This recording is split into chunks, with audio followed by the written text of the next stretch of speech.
Bonjour à tous et bienvenue dans cette nouvelle leçon de français. Aujourd'hui, nous allons explorer un élément essentiel de la grammaire française, les déterminants, et plus précisément les articles définis, indéfinis et partitifs. Ces petits mots, souvent placés devant un nom, jouent un rôle crucial dans la construction de nos phrases. Alors, prêt à plonger dans le monde des articles? C'est parti!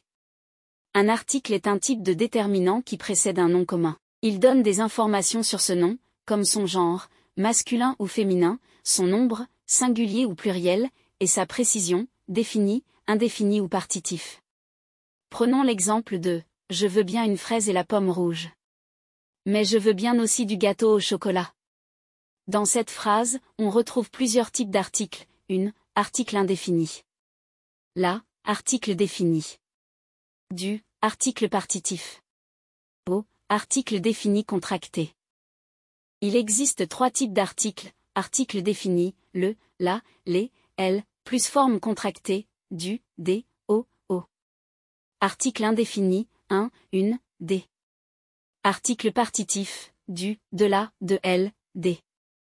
Les articles définis sont utilisés pour désigner une personne, un animal ou une chose précise ou déjà connue dans le contexte. Prenons l'exemple de « la maison en face de l'école ». On sait de quelle maison et de quelle école on parle.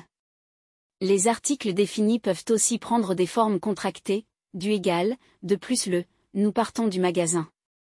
Des égal, de plus les, le chien des filles. Au égal, à plus le, nous allons au cinéma. Au égal, à plus les, nous allons aux champignons. Les articles indéfinis sont utilisés pour désigner une personne, un animal ou une chose imprécise ou inconnue dans le contexte. Prenons l'exemple de « une maison en face de l'école ». On ne sait pas de quelle maison il s'agit. Ils permettent de parler de quelque chose de non spécifique ou de général. Les articles partitifs sont utilisés pour désigner une quantité indénombrable ou une chose abstraite. Prenons l'exemple de « je veux du chocolat ». On ne précise pas la quantité. À la forme négative, les articles partitifs deviennent « de ». Je mange de la confiture devient « je ne mange pas de confiture ».